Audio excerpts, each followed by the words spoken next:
Secretary McMahon to help administer the CTE programs and create a streamlined federal education and workforce system. Nearly 70% of 4th and 8th graders are not proficient in reading. The current top-down structure is failing our kids, and so we're going to dismantle the bureaucracy in Washington, D.C., and give the autonomy to the states and send those dollars so that we can have a direct line for the in-market demands of what the jobs are and having the skilled workforce and draw the line from A to B. It's that simple. Get these workers in the workforce. It's what they want each and every day, and we're bridging that gap for those labor market shortages so that you can have mortgage-paying jobs. Listen, as I wrap up here, I want to emphasize to all of you, it's an honor to defend your shot at the American dream. No matter your background, the industry, President Trump's Department of Labor has your back. And that's why you are so special to me, and it's special to be here today. Getting to see thriving family-owned businesses like Uline that started from the ground up. That's the American dream right here. And I'd like to now introduce who embodies that dream. He serves the American people with a deep understanding of what hardworking men and women in this country are up against and what they are capable of. He embodies the same tireless work ethic that built our great nation. He and the Second Lady share that with their children, and in turn share that with America's children. Our Vice President knows that the true heartbeat of America isn't in Washington, D.C. It's right here with you. He's doing an incredible job to help revive our manufacturing sector and ignite our economy. And it's an honor to work with him to put you, the American worker, first. Please join me in welcoming the Vice President of the United States, Mr. J.D. Vance. Be here in Pennsylvania. It's a good day. Anytime you get out of Washington, D.C., and I got to tell you, I want to go to the bar and drink whatever these guys over here are drinking because they are having a good time. They're having a good time. I want to thank a few people before I get started here. First of all, I'm so honored to be joined by our wonderful Second Lady, Usha Vance, my lovely wife, Usha.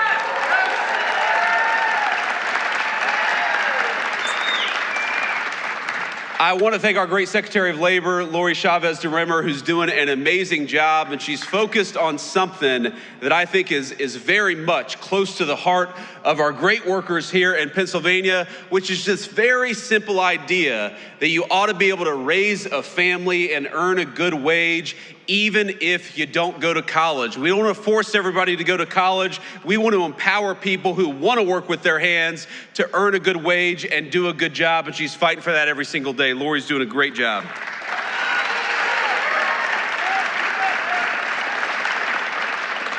We have got our great Congressman, Ryan McKenzie. Ryan, please stand up and say hello to everybody. Ryan is doing a good job in Washington. He's got a great heart for the people of this district. He's only been in town for a couple of years, maybe only a year now, right?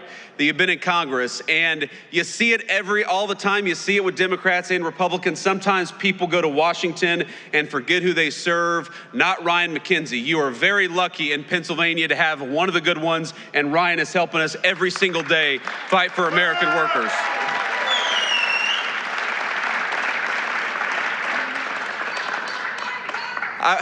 I believe, young man, shouldn't you be in school? We got a great young patriot over here. You ought to come up and take a photo afterwards. But I also want to give a shout out to Treasurer Stacey Garrity. Stacey, thanks for everything that you do, and thanks for being here today. Where is she? There we go.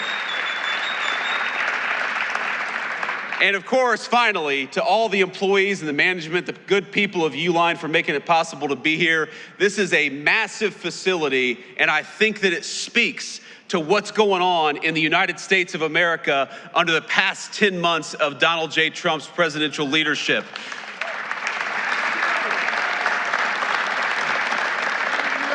Under this president, my friends, we are building again. We are investing in the United States of America again. You heard our Secretary of Labor talk about it. 61,000 jobs added in the month of November, and that's not all. We saw private sector wage growth grow at a rate of 4.2%. You know what that means? That means we're seeing the fastest private sector wage growth that we have seen in this country in many, many years. And we're doing it by having a president and an administration that believes in you and fights for you. That is what we're trying to do every single day.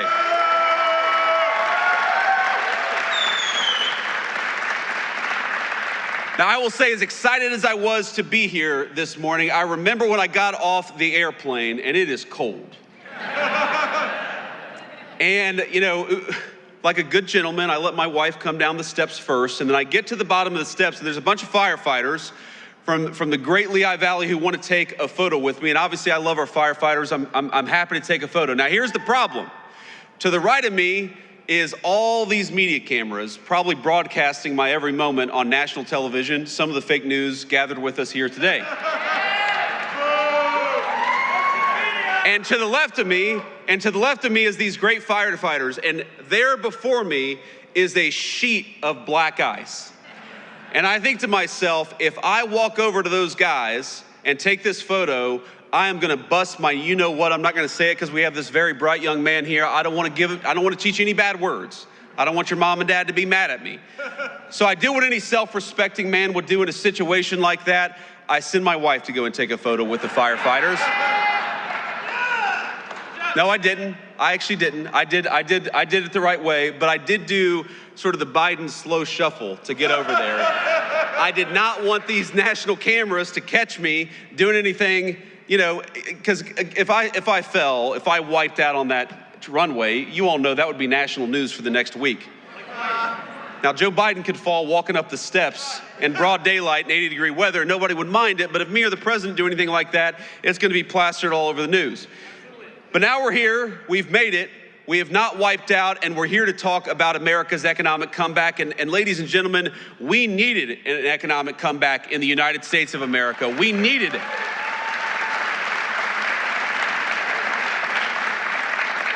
When we talk about all the wage growth, when we talk about all the people who are coming into the United States to invest in the American worker, we've got real money, real jobs, and real opportunity. What that means for the state of Pennsylvania is that in just the last 11 months, we're creating 60,000 good-paying jobs for Pennsylvania families, and we're bringing in, just in this one Commonwealth, $100 billion of new investment into this great place. That is real opportunity for the American people.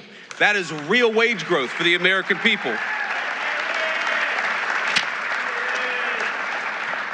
And look, I grew up in a community. I was raised by my grandmother in a community where, when I was growing up, the factories were closing down.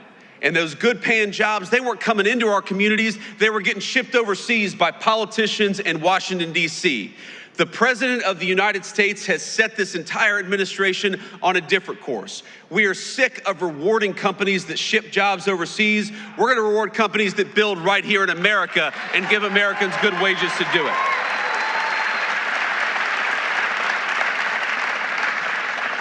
And you already see it, my friends, you already see it in some of the numbers that we're seeing. When I talk about what we are most proud of, I probably start with what we've been able to do at the southern border, and we'll talk about that in a second. But right after that is, if you go to the Biden administration, the average American family lost $3,000 of take-home pay through the terrible inflation of the Biden administration. In just 10 months of the Trump administration, the average American family has gained about $1,000 of take-home pay. Now that difference could not be starker. When Joe Biden was president for 4 years, he took $3,000 out of your pocket. And in just 10 months of the president's leadership, we have put $1,000 back in your pocket. That's what that means. And that's just the beginning, my friends. That is just the beginning. Because if you look at what we are doing every single day, you are going to have, and if this doesn't turn out to be true, I'll come back here and you can all tell me I'm wrong, but I'm telling you it's going to be true. You are going to have middle-class Americans, middle-class Pennsylvanians, some of the best tax season in 2026 that you've ever had. Because if you look at no taxes on overtime, no taxes on tips, when we talk about no taxes on your auto loans if you buy an American-made car, now those are political words. I'm sure you've heard them on TV, but starting with tax season in just a couple of weeks, you're gonna see that in your tax refund. That's what that means, more money in your pocket because you've got a president and a Congress that are fighting for you for a change, and that's exactly what it should be.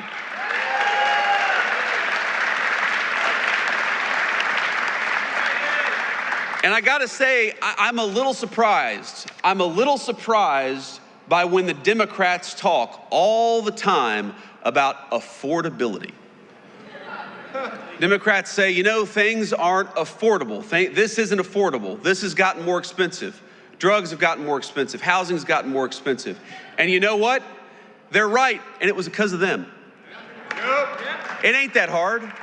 If you go back to the 4 years of the Biden administration, why did housing get so expensive, double in price during the Biden administration? It's because Joe Biden let in 20 million illegal immigrants who took homes that ought by right go to American citizens and to the people of this great state.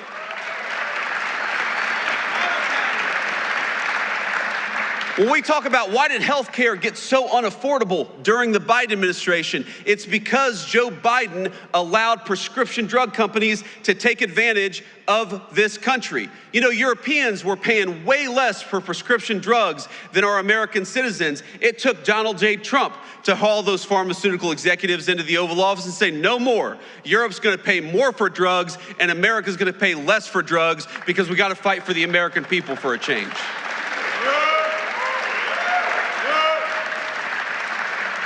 Why have rents gone down for 4 consecutive months? And I know they're still too high, but why have rents gone down for 4 consecutive months? Because we're starting to get those illegal aliens out of the United States of America. Those criminals, those gang members, those people who are taking homes that ought by right go to the people in this room and your children and your grandchildren.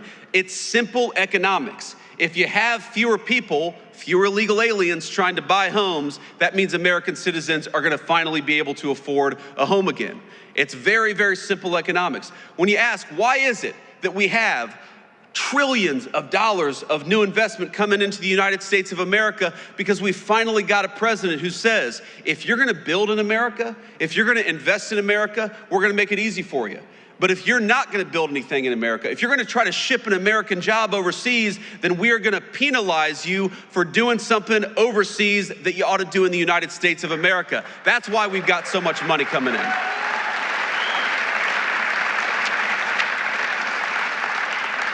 So if you look at every single affordability crisis that we talk about in the United States of America today, it's because we inherited a nightmare of an economy from Joe Biden. The highest peacetime debt and deficits in the history of the United States of America, that blows the door off inflation. The highest energy prices in the history of the United States of America. We are in one of the great energy regions in the entire world, not just in America, in the entire world. You know why energy prices are lower? You know why gas prices have come down so much? Because we finally got an American president who wants to invest in American energy and American workers instead of green energy boondoggles that are produced overseas. Thank you. So on all these things, my point, ladies and gentlemen, is that we are making progress. And I never forget where I come from. I never forget who I serve. And I know that there is so much more progress to be made. I remember my grandmother in times like this of the holidays. Of course, I think a lot of us remember the loved ones that we've lost. I remember my dear Mamaw, that's what I called her. And I was in a particularly hard math class in high school. And she said, what do you need to do well in this class? My grades weren't so good. And she went out, even though she could not afford even the essentials in life, she went out and got me a calculator, a very expensive calculator, so that I could do well in this math class. I remember what it feels like for American families when you have the government take $3,000 out of your pocket through higher taxes and higher inflation. I know what it's like for a woman who's trying to support a grandson but can't afford her prescription drugs because pharmaceutical companies are taking advantage of the United States of America. I remember what it's like when you have to choose between putting food on the table or getting the prescription that you need to stay healthy. And that is not a life that Donald Trump or I want for the citizens in the greatest country in the world. We want you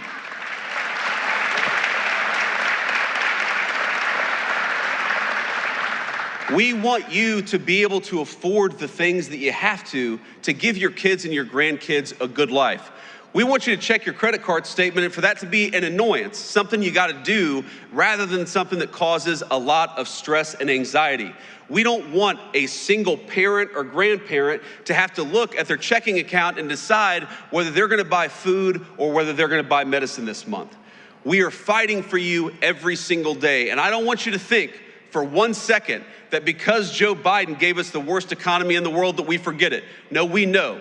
We know exactly what we were left with. We know exactly the consequences that it's caused for so many of our great families all across Pennsylvania. And I promise you, there is no person more impatient to solve the affordability crisis than Donald J. Trump, the President of the United States.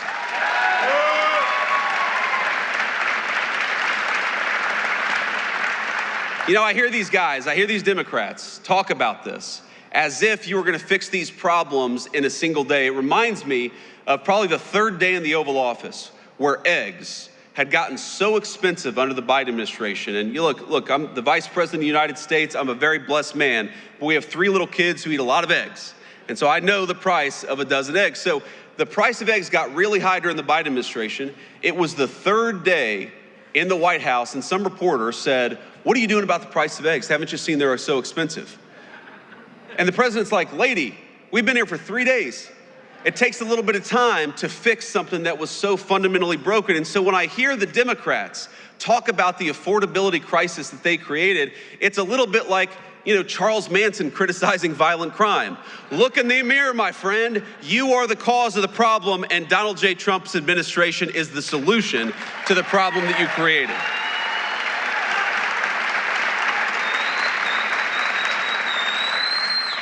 I want to say one more thing here, and then I want to take some questions from the reporters, and then we'll have to hit the road. But, this is such an amazing time to be in Pennsylvania. As much as I complain about the cold, and I do, as much as I almost busted my rear end on the tarmac today, I love being in the great state of Pennsylvania during this time of year. I love Christmas time. I love the beautiful trees. I love the snow on the hills. I love everything about this state this time of year. It reminds me a lot of my home state of Ohio for reasons that you all know well. But here's the thing. During this Christmas time, I think that we got to remember that we have a lot in the United States of America to be grateful for, and I am at the very top of the list of people who have a lot to be grateful for. I'm very grateful to my beautiful wife and our healthy kids.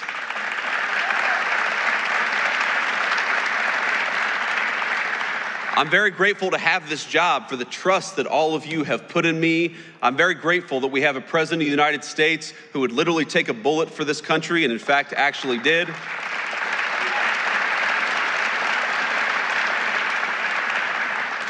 But I just ask all of you to count your blessings this holiday season, because there is a lot good out there. There's a lot that we're still working to fix. But I just wanted to say, from the President of the United States, from the entire administration, my friends in Pennsylvania, Merry Christmas to you. I hope your families have a Happy New Year.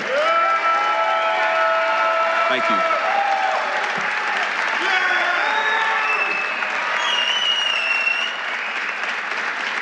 All right. Thank you all. Please sit down. Sit down. We're not done yet. We're not done yet. Please. All right. We're going to take a few questions from the reporters, and we're going to start with the most egregious of the fake news. Is that right, Luke?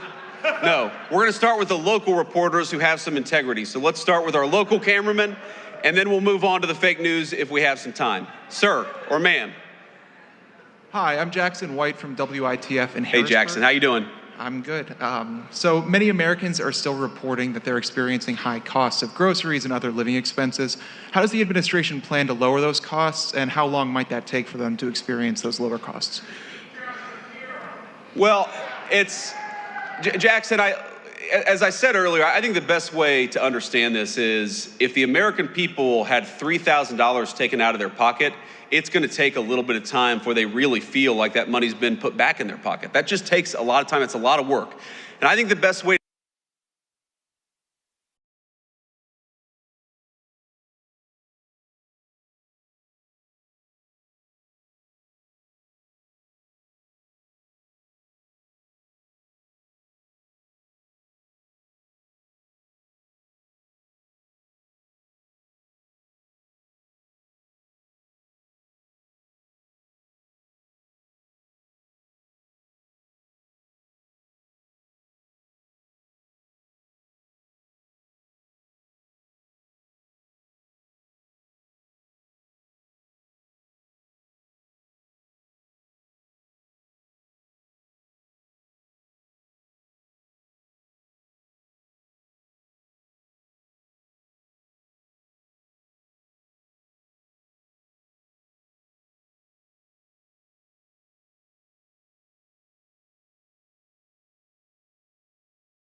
News Nation.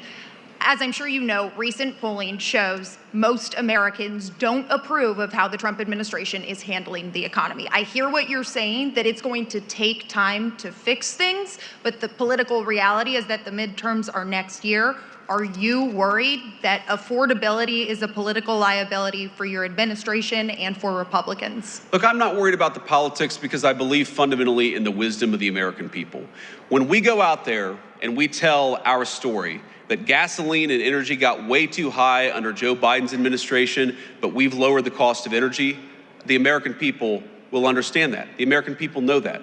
When we go out there and talk about the fact that the affordability crisis that happened under Joe Biden's administration made a lot of Americans poorer and working every single day to put money back in their pocket, I think the American people will understand and agree with that. Of course, they're going to be the ones who make the final decision.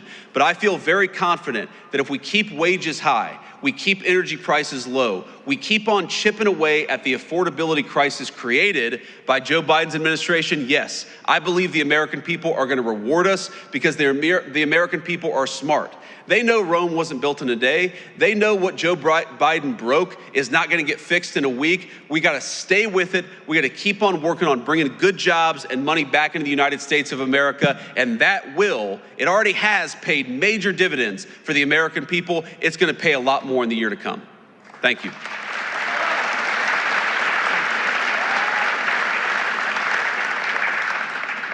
Thank you, Mr. Vice President. This is Elizabeth Mitchell from the Daily Signal. The health care bill released Friday by the GOP doesn't include health savings accounts. Are you comfortable with that? And would you like to see the GOP use the special reconciliation process to address health care costs and other affordability concerns? Well, one of the things the president has said is we have the weirdest health insurance system in the world, where we tax money from all of these great Americans out here, and then we give boatloads of money to the insurance companies. Why don't we give that money to the American people and let them buy insurance that works for them and their families?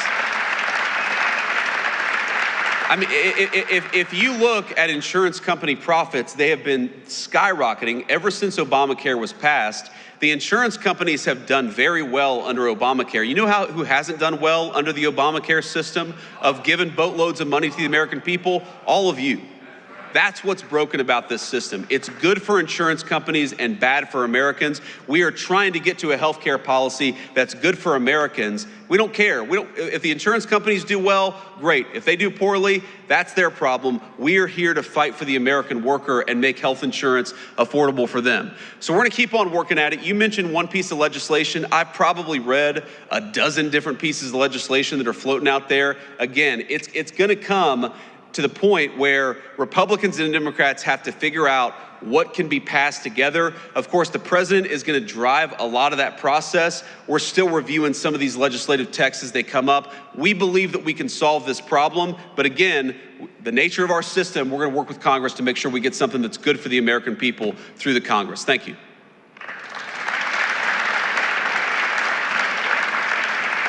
Thank you, Mr. Vice President. This is Iris Sentner from Politico. President Trump last week gave his economy a grade of A++++. What grade would you give the economy today? A+++.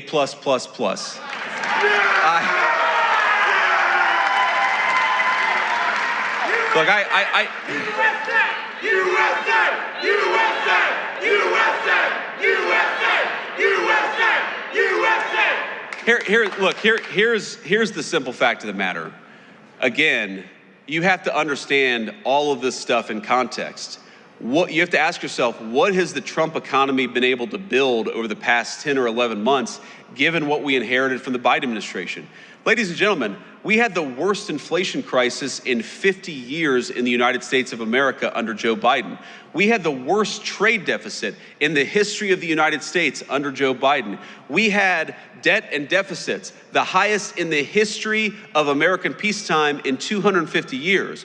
What we have been able to do, higher wages, lower inflation, a massive amount of investment and money coming into the United States of America, that stuff is incredible. And that is something to be proud of. What I will say is that given how bad things got under the Biden administration, we are going to keep on working every single day to make sure that Americans feel the benefits of the Trump economy.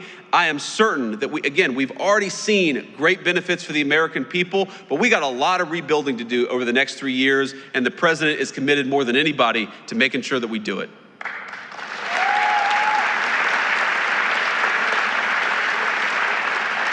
Hi there, Vice President J.D. Vance. This is Rob Manch with 69 News, WFMZ. The jobs report you mentioned this morning, you said 60,000 jobs were added in November. However, it also said 100,000 jobs were lost in October, and the unemployment rate currently stands at 4.6%, which is the highest since the pandemic. So my question is, how do you inspire companies to hire people if people don't have jobs? Income tax cuts aren't going to help them.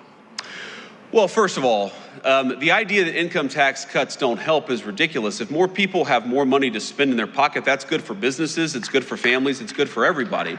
It's one of the ways why we do this. When we talk about 100,000 jobs, you're talking about government sector jobs, and that is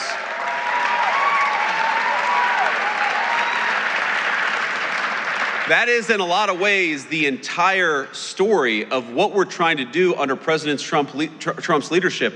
We want to fire bureaucrats and hire these great Americans out here. That's what we're trying to do. Now, you mentioned, this is an important point, you mentioned the unemployment rate ticking up to 4.6%. I think this is a very, very important point, because you know what that means? What that data shows, you got to get in the weeds a little bit, the unemployment rate only counts the people who are looking for work. So let's say you dropped out of work 2 years ago, you haven't been searching for a job, well, you're unemployed, but you're not counted in the official unemployment statistics. What you're seeing as wages go up, as more investment comes into our country, is that people who weren't looking for work under Biden's administration are getting out there and looking for work in the Trump administration. That's exactly what we want. We want to get people off the sidelines and give them a good job with good pay, and we're seeing a lot of evidence that that is happening under President Trump's leadership.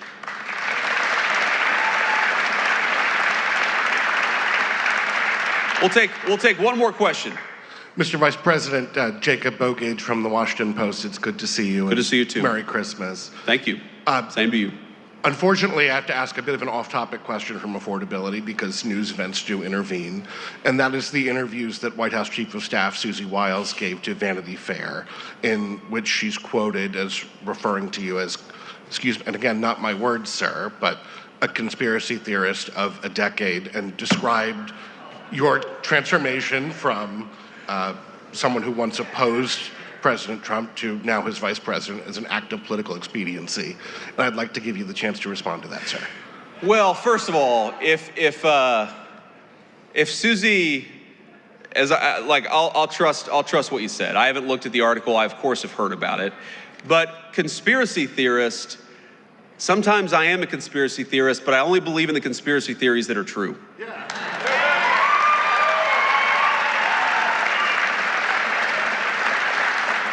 And by the way, Susie and I have joked in private and in public about that for a long time. For example, I believed in the crazy conspiracy theory back in 2020 that it was stupid to mask 3-year-olds at the height of the COVID pandemic, that we should actually let them develop some language skills.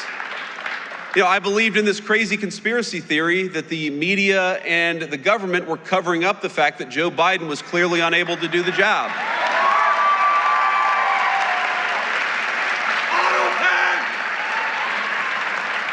And I believed in the conspiracy theory that Joe Biden was trying to throw his political opponents in jail rather than win an argument against his political opponents. So, at least on some of these conspiracy theories, it turns out that a conspiracy theory is just something that was true 6 months before the media admitted it. And that's my understanding. Now, look, I do want to say something about Susie, though, because, again, having not read this article, Susie is a person I've come to know very, very well. And, you know, a lot of you probably ask yourself, what is it like behind the scenes? What's going on actually behind the scenes of the Trump administration? And I'll tell you, the president is exactly in private who he is in public. Like, I'll tell you a little story. Maybe a week or so ago, I walk into the Oval Office and Marco and I are sitting there talking with the president about something. He says, stop. And he looks at our shoes and says, you guys have terrible shoes. So he goes and gets a shoe catalog. Now remember, this is the Christmas season, so the president's got some holiday cheer. He goes and gets a shoe catalog and gets his favorite shoes and orders like 4 pairs of shoes for me and 4 pairs of shoes for Marco, because he's like, you know, we need our vice president or secretary of state to look their very best. And, you know, then we went back to talking about whatever major, you know, international issue we were talking about. Again, he is exactly in private who he is in public.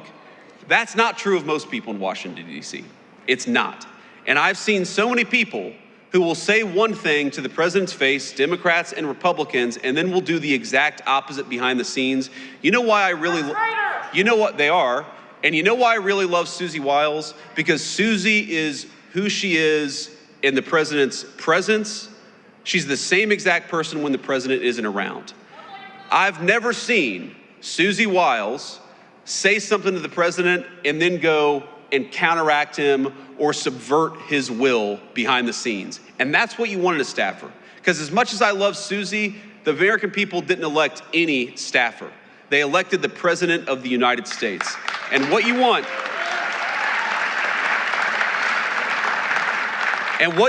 in a staffer is a person who understands they are there to effectuate the will of the American people, and they're there to follow the orders of the duly elected Commander-in-Chief of the United States.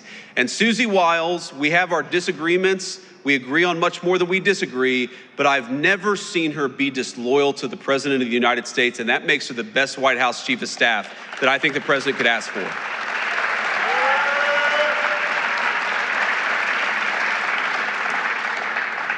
And the last thing I'll say is if any of us have learned a lesson from that Vanity Fair article, I hope that the lesson is we should be giving fewer interviews to mainstream media outlets.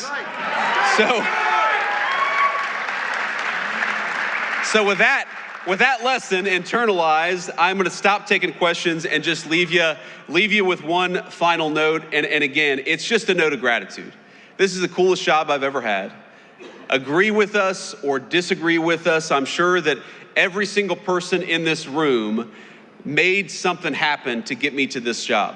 You went out there and voted, maybe you persuaded one of your relatives to vote, maybe even volunteered or knocked on doors or made phone calls for us. I will never forget that my job every single day is to make it so that you guys can have a safe and prosperous life in this country that all of us love. Thank you. We inherited a mess, ladies and gentlemen. I'm not going to sugarcoat it. We inherited a mess. But I think that in 11 months, we have made great progress to making this a safer, a more secure, and a more prosperous nation. Let's work for the next 3 years to do even more great work for the American people, and let's rebuild this country together. God bless you all. Merry Christmas. Detroit Auto Worker, let me thank you for your time.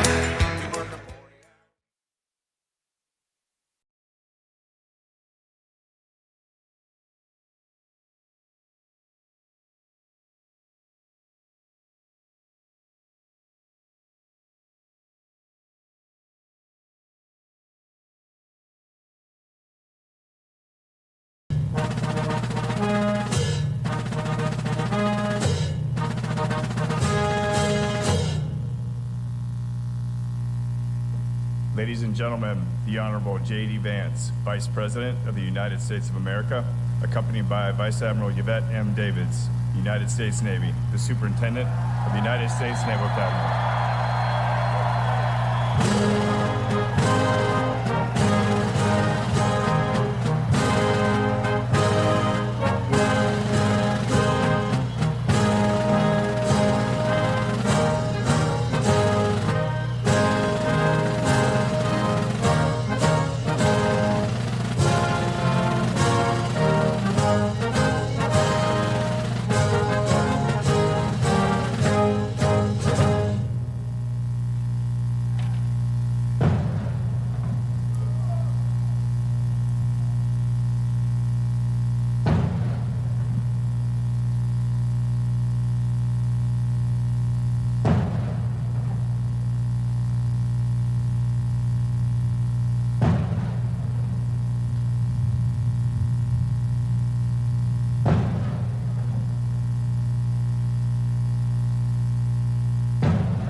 Ladies and gentlemen, the Blue Angels, the Navy's Precision Flight Demonstration Squadron, will be approaching momentarily from the south behind us in a salute to the class of 2025.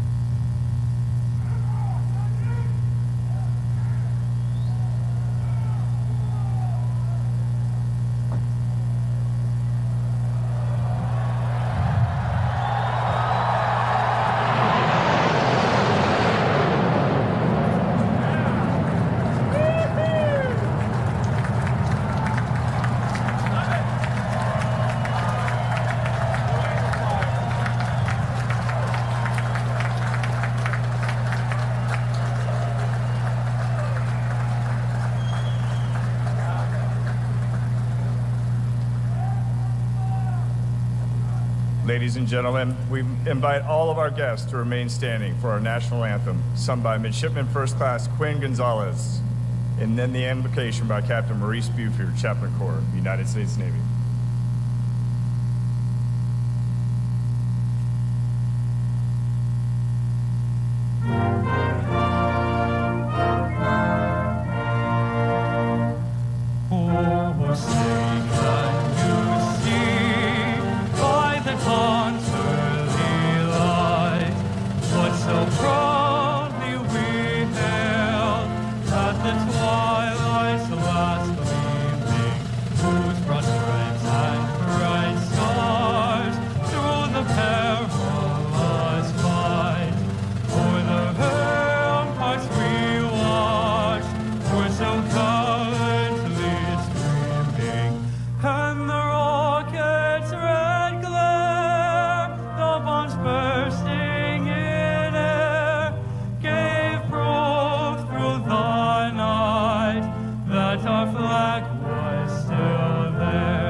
Let us pray.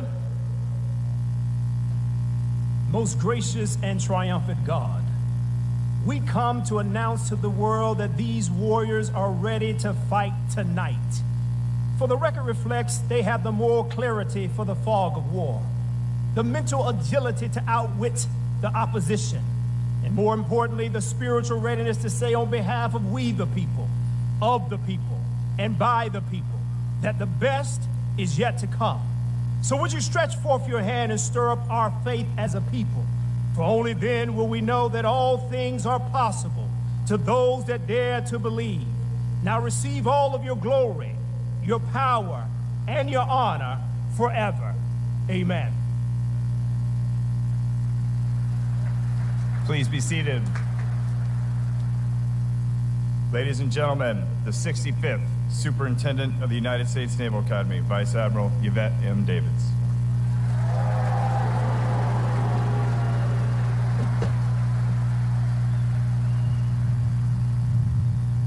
Good morning, 2025. What a glorious day it is. Welcome to the graduation and commissioning for the great class of 2025.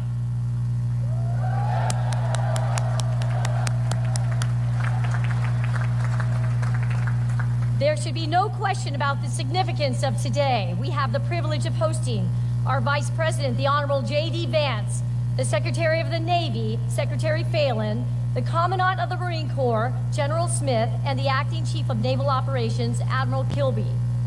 Also joining us today is Senator Sullivan from the great state of Alaska, a former Marine and the chairman of the Naval Academy Board of Visitors.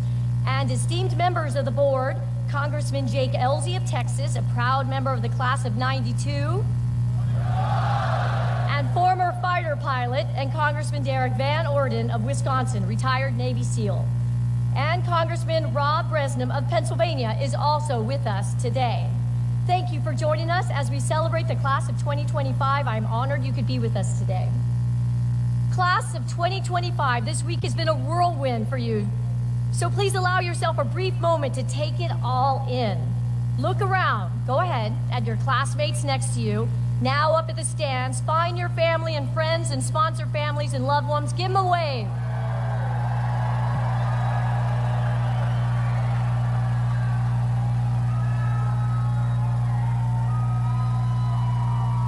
To all of the parents, grandparents, guardians, and mentors out in the crowd, I want to thank you for instilling the values that attracted your midshipmen to want to serve and to live a life of consequence. We are forever in your debt.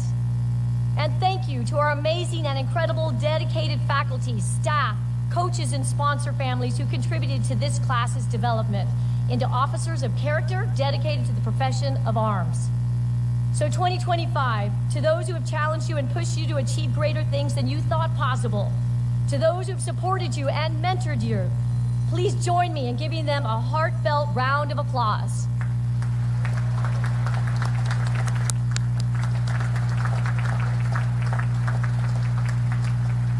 And thank you to all who have worked so diligently to set up this beautiful ceremony and to make this commissioning week so special. We appreciate you. A special welcome to the members of the class of 1975, 2025's link in the chain. 50 years ago, they graduated from our academy, and today they represent that 50-year link and shared heritage with the class of 2025. Thank you, class of 75, for being so active in the lives of these midshipmen since I-Day, inspiring them with wisdom, insight, and legacy. Now, 2025, I again ask that you look around, but this time, look at the exquisite Navy Marine Corps Memorial Stadium you are in. Around the stadium, you will find the names of several U.S. Navy battles, engagements, and pivotal moments in our history. These names represent the Navy and Marine Corps' legacy from 1775 to 1845 to today. Each and every one of you is now an integral part of that legacy. So 25, look at these names, and now I want you each to pick one name that you can see, and I want you to remember that name, dedicate that name to memory. That name, it represents more than just a battle, more than just naval tactics and strategy or historical facts. The name you chose represents hundreds, thousands, or even hundreds of thousands of Americans, sailors, and Marines, naval officers who were once just like you, who rose to answer the call to service, who rose to the challenge of their age and chose to risk all in the service of others. So 2025, while this stadium is a physical symbol and memorial to our Navy and our Marine Corps, always remember that you are the living legacy. You are the young people of our age who have chosen a life of service. Remember that name, and remember that you are assuming a rich heritage, a great honor, and a sacred obligation. But you have been preparing for this day and the assumption of those incredible responsibilities for the past 1,423 days since I-Day. Although this adventure is coming to a close, you are about to embark on many more. You are headed around the globe to places like Quantico, Pensacola, San Diego, Charleston, Norfolk, to Sasebo, Rhoda, and Hawaii, and to our international classmates who are soon to head home. A special congratulations to you. You each have an incredible future awaiting you. But know, Annapolis will always be here for you, and the Naval Academy will always be your home. And this moment right now, surrounded by your classmates and the legacy of those before you, this moment will be one of those that you will never forget. It will join other fond memories of crawling through mud and over obstacles at sea trials, bearing each other's weight as a team at Herndon twice, and swimming side by side at the first ever shellback ceremony. It will join memories of gloriously beating Army at every opportunity, of morning workouts with classmates before the sun has risen, the intensity of finals weeks, of incredible summer trainees across the globe that helped you find your operational calling, to your exceptional academic research capstone projects, and to the world-class musical and theatrical performances that showcase immense talent. And all of those shared experiences culminated today in your commissioning. And while today is the end of one chapter, it's the beginning of your careers as Navy and Marine Corps officers. On I-Day, you represented different corners of our nation and globe with different life circumstances and experiences. But now, at commissioning, you are a proud class of ethical warfighters who better understand the sacred oath you first took 4 years ago and will soon take again today. While we can never know with certainty what the future will hold for you or for our country, we do know that you are assuming a vital role. Your sacred obligation to our nation is to be prepared and to make sure that you and those that you lead are ready to both preserve peace and decisively win when called upon. Vice President Vance, Secretary Phelan, Commandant Smith, Acting CNO Kilby, and to all my shipmates out in the fleet, I want you to know the class of 2025 is strong. They are prepared and they are ready.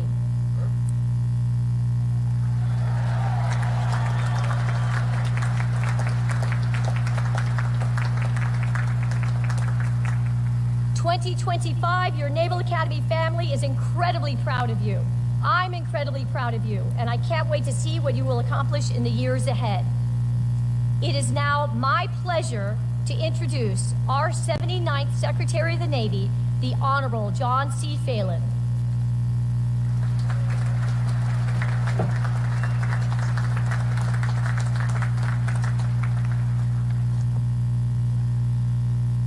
I've been to many events, but this may be the coolest visual I've seen, so congratulations, really awesome.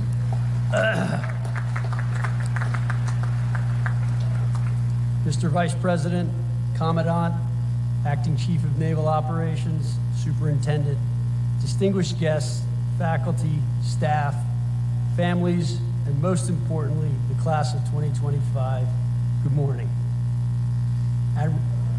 Morning. Admiral Davids, thank you for the kind introduction. Serving as the 79th Secretary of the Navy is a privilege of my lifetime, and I thank President Trump for his trust and confidence in appointing me to this role. And it's a particular honor to welcome and thank Vice President J.D. Vance for his presence today.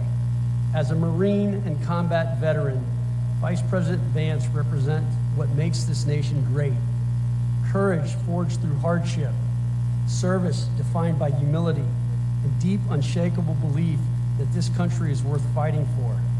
From the hills of Ohio to the battlefields of Iraq, and now to the halls of leadership in the White House, Vice President Vance's journey reminds us that honor is not given, it is earned. Thank you, Mr. Vice President, for your example, your service, and your continued leadership.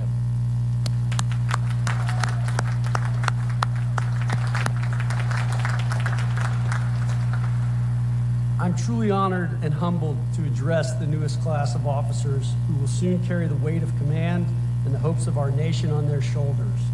You have earned the right to wear the uniform, not merely through the rigor of academics or the trials of Bancroft Hall, but through your daily commitment to something larger than yourselves. Today is a celebration, but is also a moment of transition. In a matter of days, you will be entrusted with lives, with missions vital to our national security, and with the legacy of those who came before you. From today forward, you are more than midshipmen. You are leaders in the Navy and Marine Corps, officers in a force that stands guard over freedom on every ocean, in every time zone, every hour of every day. That's no small thing, but let me be honest with you. What you're about to step into is not easy. The pace of change is accelerating. The threats are growing more sophisticated. The burden of leadership is heavier than ever, but so is the opportunity. The opportunity to shape the future of naval warfare, the opportunity to lead diverse, talented teams in ways that will define missions and even save lives. The opportunity to be exactly the kind of leader the world needs now. Smart, grounded, resilient, humble, and courageous. What will define you from this moment on is not your commission or your class rank or even your service selection. What will define you is how you lead when the pressure is on, when the plan falls apart, when lives are at stake, and when everyone around you looks to you for calm and courage. Leadership is never about you, it's about those you serve. General John Lejeune had it right when he said the relationship between officers and enlisted must be like teacher and scholar, not superior and inferior. Your people will teach you more than you expect. Respect that. Learn from them. Lead them well. You are not simply to give orders. You are to grow those under your command into something better. Instill in them the core values of honor, courage, and commitment, not just with words, but through example. Now, a quick word about values: honor, courage, commitment. These aren't just words etched on academy walls or printed in manuals. They are your compass. And in a future filled with new technologies, cyber threats, and global instability, character will matter more than ever. You are inheriting a fleet that sails in a world full of complexity and consequence. We face adversaries who test the rule-based order at sea. We operate in an environment where innovation moves at the speed of relevance, and we must be agile, accountable, and adaptive, because lethality is just not about firepower. It is about clarity of purpose, efficiency of action, and unity of command. Admiral Rickover, the father of the nuclear navy, once said, "Responsibility is a unique concept. You may share it with others, but your portion is not diminished." You cannot delegate accountability. When the mission falters, your name is on the line. When it succeeds, share the credit. That is leadership. There will be days when you'll feel the weight or burden of leadership. That's natural. But on those days, remember this: you are not alone. You stand on the shoulders of those who came before you and beside shipmates who will have your back in ways that will stay with you for the rest of your life. You are stepping into a future that will test you, but I believe, we believe, the American people believe you are ready.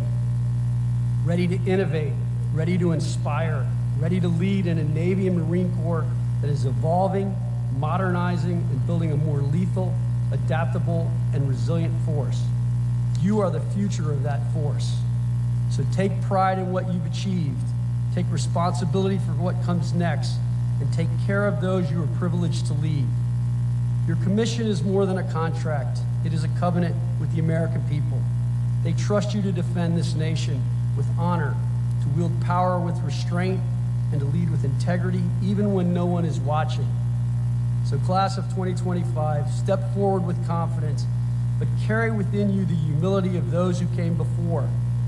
From the decks of destroyers to the cockpits of strike aircraft, from forward operating bases to submarines beneath the sea, you'll be the tip of the spear and the steady hand behind it.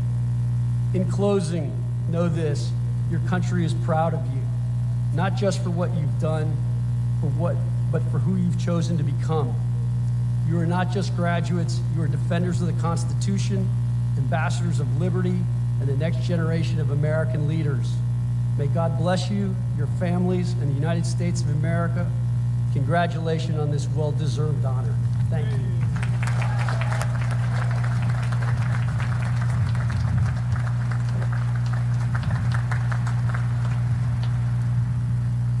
Ladies and gentlemen, it is my honor to introduce the 50th Vice President of the United States, the Honorable J.D. Vance.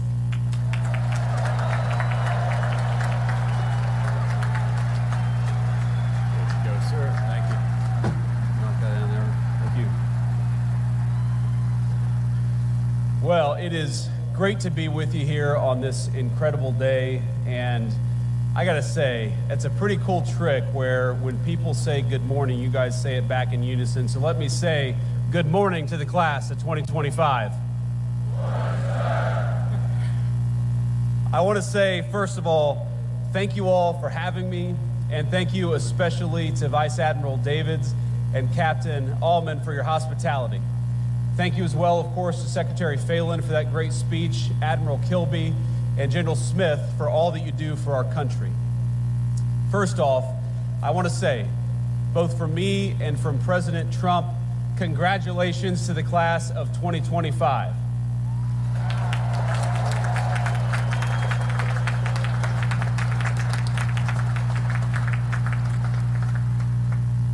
I want to say congratulations not just to you all, because you all have certainly earned a great honor, but congratulations to the families, the friends, the faculty, plus the other midshipmen and service members who join us on this beautiful morning and share in this incredible day.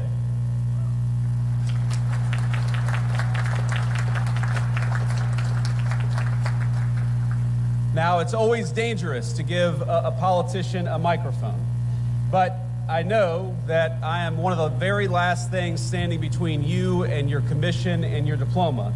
And so, out of respect, I just want you to know that this is only going to be a 3.5 or 4 hour speech. I hope you all brought your sunscreen because it's bright out here. But today is such an incredible day for you. Tonight, you'll celebrate in the finest tradition of the United States Naval Academy with great food and, of course, maybe a little drink.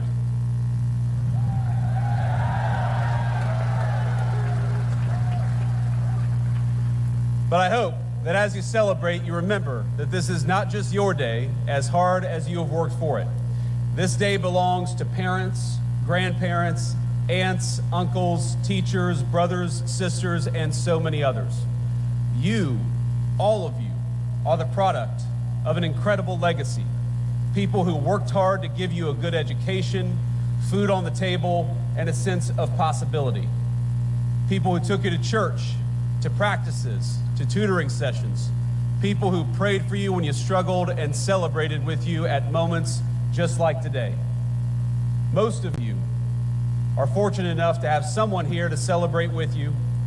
Some of you don't. But whether they are here with you or not, the very best piece of advice I can give you is to begin your life in the fleet with a spirit of gratitude. Be thankful for all the people gathered here today and those who aren't, because they made you who you are and they got you to where you are today.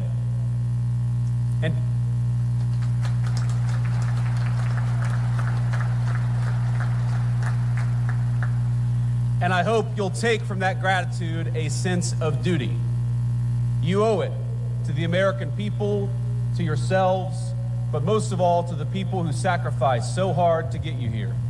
You owe it to them to do the best job you can, and I know that is exactly what you're going to do.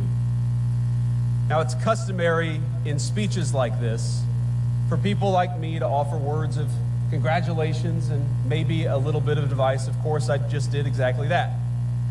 But you're not just graduates of some random university about to embark on careers in the private sector, and I'm not just giving another political speech. I'm your vice president. And the minute you walk off this stage with your diploma and your commission, you will be officers in the United States Navy and the United States Marine Corps, and that is an incredible thing.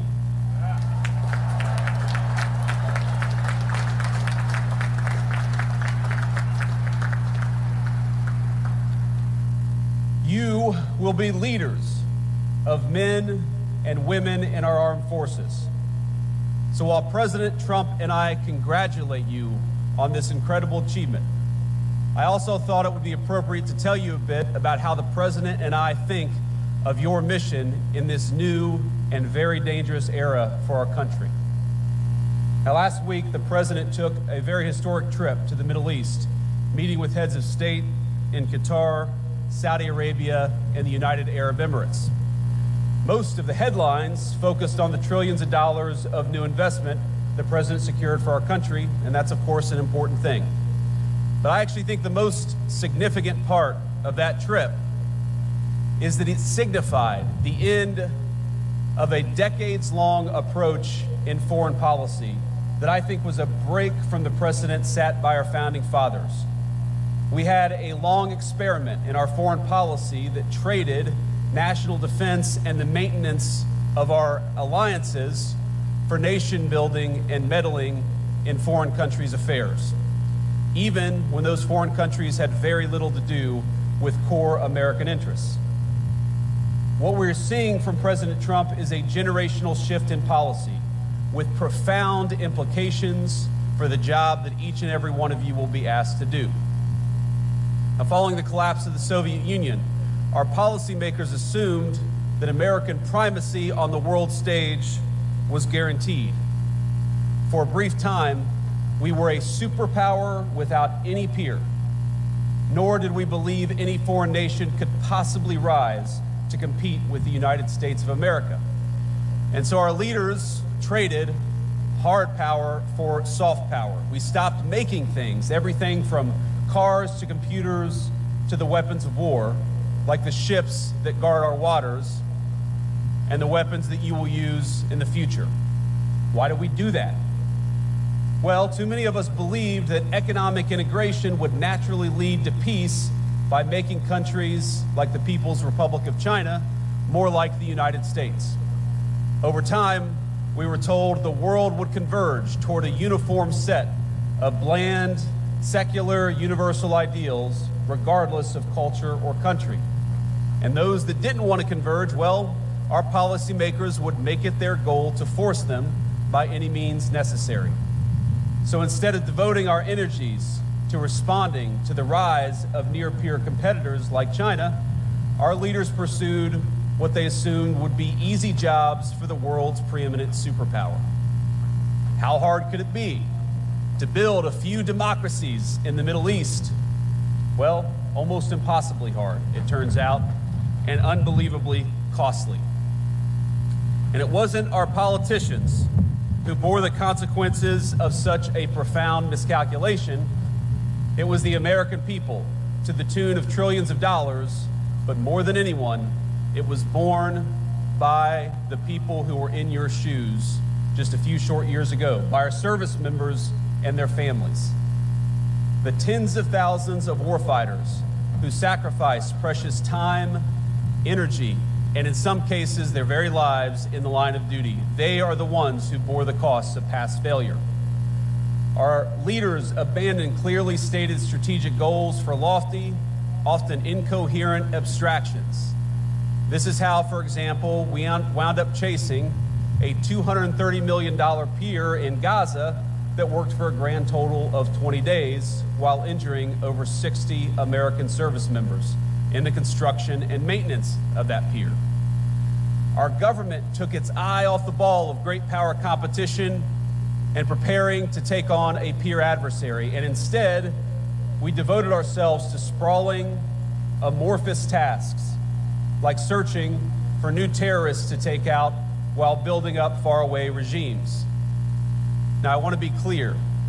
The Trump administration has reversed course. No more undefined missions. No more open-ended conflicts.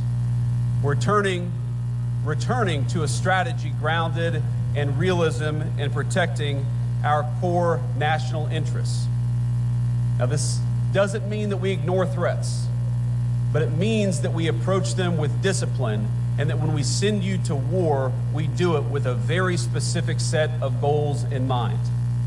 And consider how this played out in just the last major conflict we engaged in with the Houthis over in the Middle East.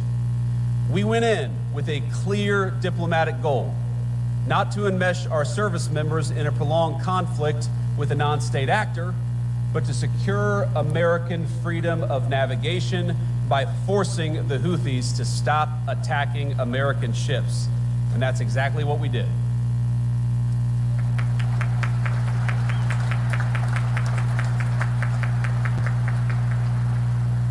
We pursued that goal through overwhelming force against Houthi military targets.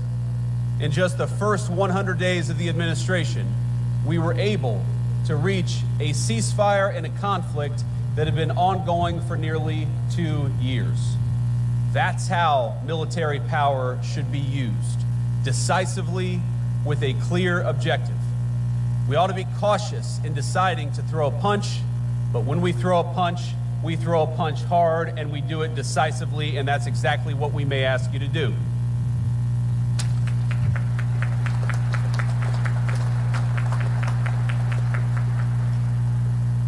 Now, that shift in thinking from ideological crusades to a principled foreign policy will help restore the credibility of American deterrence in 2025 and beyond. With the Trump administration, our adversaries now know when the United States sets a red line, it will be enforced. And when we engage, we do so with purpose, with superior force, with superior weapons, and with the best people anywhere in the world.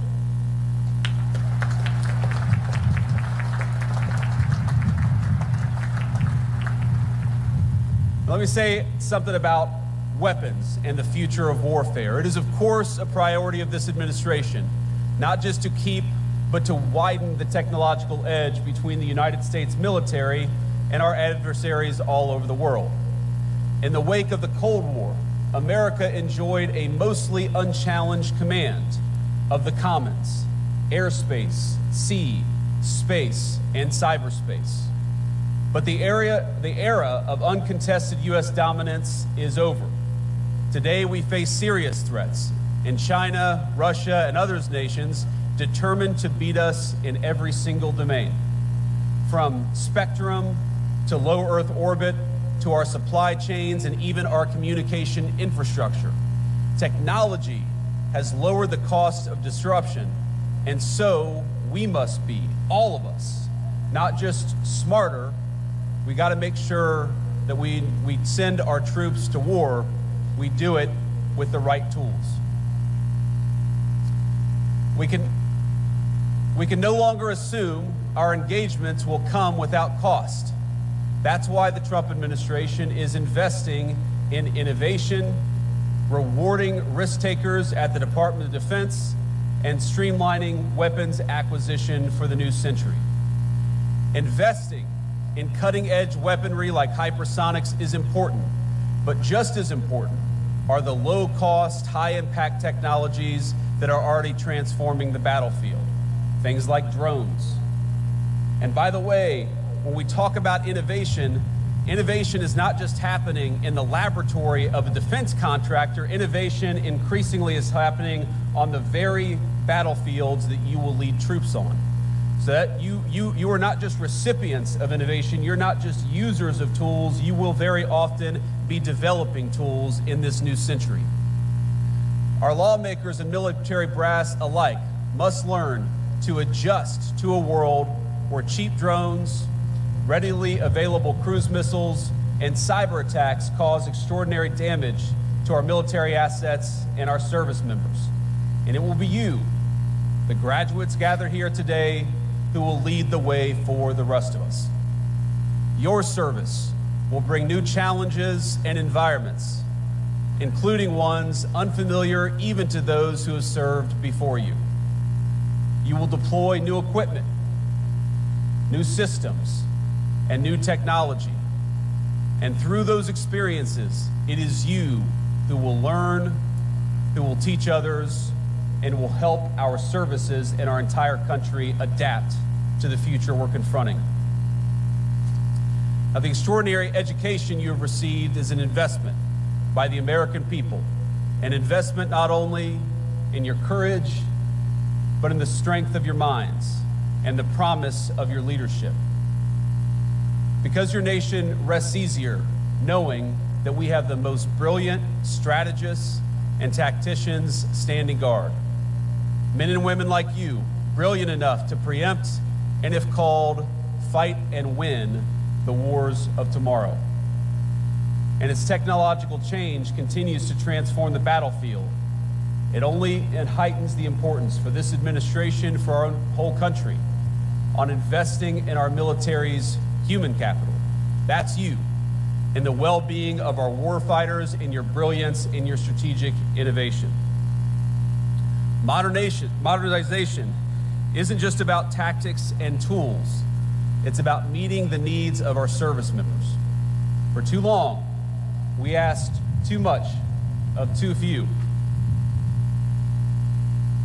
Past leaders sent our service members on mission after mission with no exit strategy, no end in sight, and with little articulation for the American people or for the warfighters about what we were doing.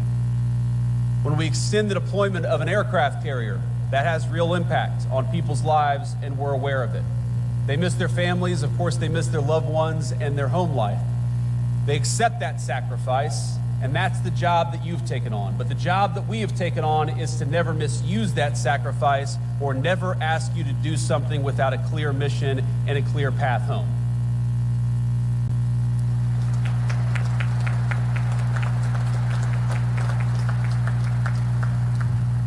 The Trump administration recognizes that our most valuable resources, it's you. It's young people who are brave enough to put on the uniform and risk your life for this country. And we promise, I promise, to cultivate that resource, to protect it, and to use it only when the national interest demands. And what makes your new life so unique is that you must take multiple perspectives. You will be junior officers, of course, answerable to commanders, captains, admirals, generals, and people like me. You will have to follow orders, even when you don't want to. And if I can offer one piece of advice from a junior enlisted guy to a bunch of new officers, to say that when you say with all due respect, that is not a get out of jail free card. I got chewed, these guys are laughing back here. I got chewed out more times than I can remember because I assumed that I could say whatever I wanted to so long as I said with all due respect before it. That's not how it works out. You learn that the hard way. But importantly, you are not just following orders. More often than not, you will be giving them.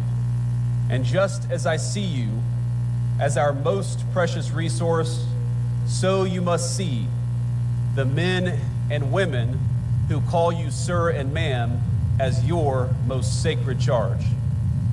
You will not just be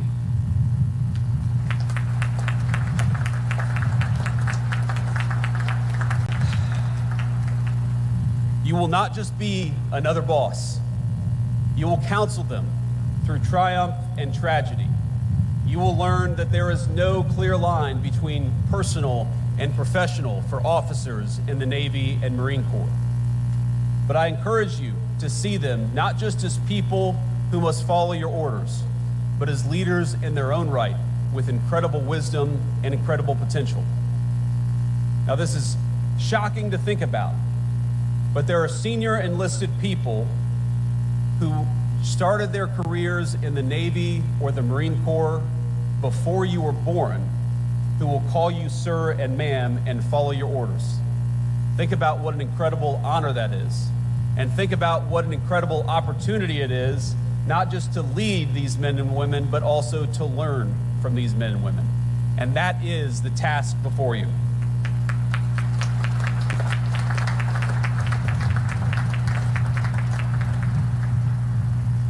You will lean on that experience, of course, but still, you're more often than not, going to be the one in charge. That is an honor, but it's a responsibility that ought to give you chills. You've made it now through one of the most demanding institutions in the entire world. You have earned your commissions, and you stepped forward to serve at a moment when your country needs you now more than ever. But you're stepping into gigantic shoes, and it's worth taking stock of that as you prepare to receive your commission. Those of us who've served know that graduates of the Naval Academy, they have a certain energy, a certain aura, a certain respect when they're out there in the fleet. Let me just give you an example. Today is your day, of course, and you should celebrate. But in 3 days, the President and I will lead the most solemn occasion in our nation, Memorial Day at Arlington Cemetery. You'll learn, as I have, that when people say things like Happy Memorial Day, you appreciate the sentiment behind it, but you know that it's wrong. Because Memorial Day is not a happy day. And Memorial Day is not for those who served and came home. It is for those who served and didn't. Every Memorial Day, I think about a graduate of this institution, Major Megan McClung. She was an officer I served with. She was bright, tough, and incredibly dedicated to her job. She arrived in Iraq not long after me and was killed in action not long after that. She loved this institution. And like so many that came before her, she built on its legacy in the way that she served her country. Now, there are so many stories of great service in this institution. I look at these signs on this stadium: Bella Wood, Midway, Guadalcanal. These are battles I read about in history books or learned about when I was a United States Marine. If you just try to read a list of the people who served after graduating from this institution, the list is almost so long you can't get through it. Senior leaders, commandants in the Marine Corps, chiefs of naval operations, astronauts, great business leaders, and even a few lowly politicians have graduated from the United States Naval Academy. Their service is an incredible legacy that they have passed on to you. And you are the bridge that connects the incredible heritage of this institution to the future duties and responsibilities your country needs you to perform. That's an incredible honor, but it's also an incredible responsibility, and I hope you take it seriously. People will look at you as graduates of the Naval Academy in a different way than they look at most of the people that you will meet every single day. They will look at you that way, yes, because you've worked hard, and yes, because you deserve this day, but they will also look at you differently because you stand on the shoulders of giants. And 20, 30, or 40 years from now, there are people who are going to be standing on your shoulders. So please remember that. Please take it seriously, and please recognize that you become part of a brotherhood and sisterhood that will enable you to do great things, that will support you as you do them, but will ask you to give back as you should in return. You are the inheritors of a national tradition dating back 250 years. It began with John Paul Jones, and the founders of this country asked the United States Navy to take on the most powerful Navy on earth, and we won. Our first patriots knew the stakes. They did not seek out war. They did everything they could to advocate and petition for their own liberties. But when the time came, they raised a military, they raised a Navy, and they fought like hell. Their examples lives on in all of you. In their courage, we see the roots of your calling to be strong but not reckless, to seek peace but never at the expense of liberty, to hold firm to your convictions even when the cost is high. Now, I want to say to all of you, I've been vice president for all of about 120 days. And this summer, I will celebrate my 41st birthday. But I have never, in those 41 years, been so proud as I am today, to honor you, to celebrate you, and to congratulate you on a job well done.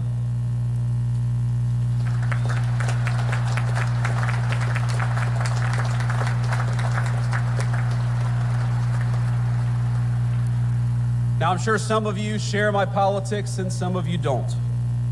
But I know today I speak for a grateful nation when I say we are rooting for you. Naval Academy Class of 25, we are proud of you and we depend on you. Congratulations, Godspeed, and do great work.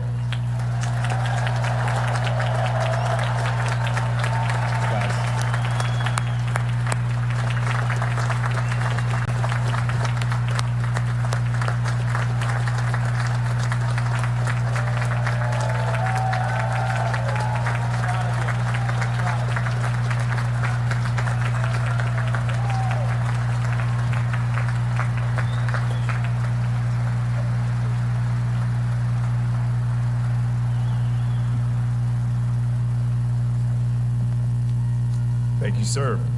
We will now confer the degrees. The Academic Dean and Provost of the United States Naval Academy, Dr. Samara Elfire.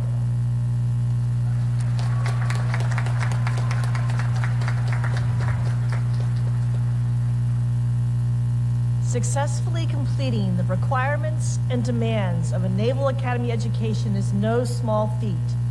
From I-Day to today, it's a steady dose of challenges, ranging from academic to athletic to leadership and character development.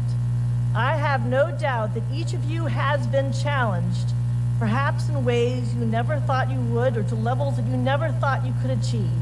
But you rose to that challenge, and we congratulate each of you for doing so. To the families and friends of these soon-to-be Naval Academy graduates and officers, these soon-to-be ensigns and second lieutenants, and to the faculty and staff here today as well, I would like to thank you and congratulate you. The rare graduate is the one who never needed the support of family, friends, and mentors. These graduates, like the tens of thousands before them, have depended on your support and encouragement, and you were there for them when they needed it the most. I know you are proud of their success, and we are most grateful to you for your role in that success.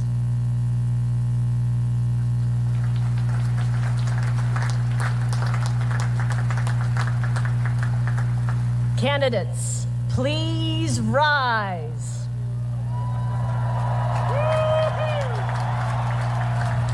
Admiral Davids, on behalf of the faculty of the United States Naval Academy, I present these candidates for the baccalaureate degree and recommend that this degree be conferred upon them.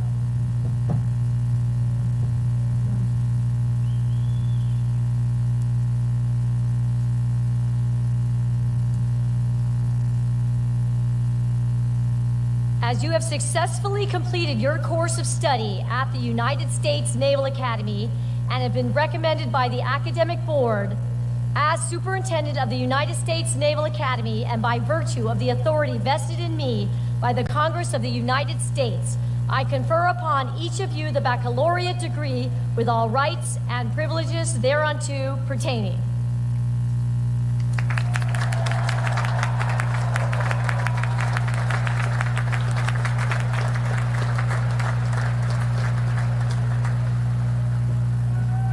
All right, please be seated.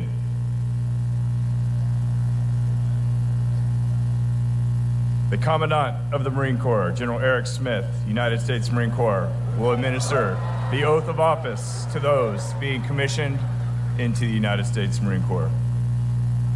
General Smith, I present 257 midshipmen of the graduating class of 2025 to be commissioned into the Marine Corps.